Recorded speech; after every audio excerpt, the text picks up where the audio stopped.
মধ্যপ্রাচ্যে আবারও বাড়ছে উত্তেজনা। প্রশ্নটা এখন সরাসরি ২৯ অক্টোবরের মধ্যেই কি ইরানে হামলা চালাতে পারে ইসরায়েল? আর যদি সত্যি তাই হয়, তাহলে ইরান কিভাবে জবাব দেবে? এই আলোচনা নতুন করে জোর পেয়েছে আন্তর্জাতিক পরমাণু তদারকি সংস্থা IAEA এর প্রধান রাফায়েল গ্রসির সাম্প্রতিক মন্তব্যে, যেখানে তিনি জানিয়েছেন ইরান ৪০০ কেজিরও বেশি ৬০% সমৃদ্ধ ইউরেনিয়াম তৈরি করে ফেলেছে, যা চাইলে খুব অল্প সময়ের মধ্যেই ৯০%-এ পৌঁছানো সম্ভব। আর এখানেই উদ্বেগের শুরু। এই মুহূর্তে প্রশ্ন একটাই, কেন আবারও নতুন করে ইরানে হামলার শঙ্কা? বিশ্লেষকদের আশঙ্কা, এই মন্তব্য শুধু কূটনৈতিক সতর্কবার্তা নয়, বরং পরিস্থিতিকে আবারও সংঘাতের দিকে ঠেলে দিতে পারে। কারণ গত জুনেও IAEA প্রধান একই ধরনের দাবি করেছিলেন, আর তার মাত্র এক সপ্তাহের মধ্যেই ১৩ জুন ইরানের বিভিন্ন স্থাপনায় বিমান হামলা চালায় ইসরায়েল। টার্গেট ছিল ইরানের পারমাণবিক ও ক্ষেপণাস্ত্র অবকাঠামো। ক্ষতি সীমিত হলেও পাল্টা জবাবে ইরান ইসরায়েলকে বুঝিয়ে দিয়েছিল তেহরান আর পিছিয়ে নেই।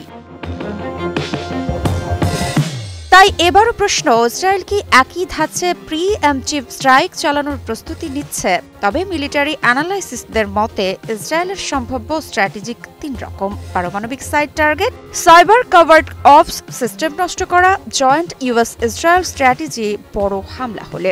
তবে একথাও গুরুত্বপূর্ণ, কোনো বিশ্বস্ত আন্তর্জাতিক সূত্র এখনও ২৯ অক্টোবরকে নির্দিষ্ট হামলার তারিখ হিসেবে নিশ্চিত করেনি। অর্থাৎ ঝুঁকি আছে, কিন্তু ঘোষণা নয়, অনুমান। তবে সবথেকে বড় প্রশ্ন, ইরানের জবাব কি হতে পারে? তেহরান ইতোমধ্যে সামরিক প্রস্তুতির সর্বোচ্চ পর্যায়ে নেওয়ার নির্দেশ দিয়েছে। IRGC সহ সশস্ত্র বাহিনীকে অ্যালার্ট মোডে থাকতে বলা হয়েছে, এবং সম্প্রতি ইরানের নতুন ২ ব্যালিস্টিক মিসাইল কদর এবং এমাদ উন্মোচনকে বিশ্লেষকরা দেখছেন খুবই স্পষ্ট এক মেসেজ হিসেবে। যেমনটা হতে পারে, ইসরায়েল যদি হামলা চালায়, ইরান প্রস্তুত এবং জবাব হবে দ্রুত এবং ভয়ঙ্কর। এদিকে ইরানের সামরিক কর্মকর্তারা বলছেন, গতবারের মতো এবারও ইরান সরাসরি নীরব থাকবে না, বরং ইসরায়েলি সামরিক ও স্ট্র্যাটেজিক টার্গেটে সরাসরি আঘাত আসতে পারে। এখন প্রশ্ন, এই উত্তেজনার মাঝে কূটনীতির জায়গা কতটা? যুক্তরাষ্ট্র চায় ইরানের ইউরেনিয়াম সমৃদ্ধকরণ ও মিসাইল ক্ষমতা নিয়ন্ত্রণে থাকুক, কিন্তু ইসরায়েল বলছে সময় খুব কম, এখনই অ্যাকশন। অন্যদিকে তেহরান বলছে IAEA এর এই বিবৃতি উদ্বেগ নয়, বরং রাজনৈতিক চাপ। অর্থাৎ ওয়াশিংটন ডিপ্লোমেসি চায় তেল আবিব মিলিটারি অপশন চালু করতে আগ্রহী, আর তেহরান জানিয়ে দিচ্ছে তারা পিছিয়ে নেই। আর এটা ওইটা না, কাপড় ধোয়ার একটাই সলিউশন, চাকা অল ইন ওয়ান। তাহলে সত্যিই কি ২৯ অক্টোবরের মধ্যেই বড় সংঘাতের পথে হাঁটছে ইসরায়েল ইরান?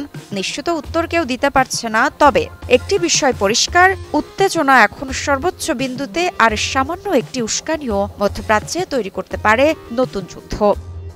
মৃত্তিকা সিনহা বিশ্বাস, নিউজ 24।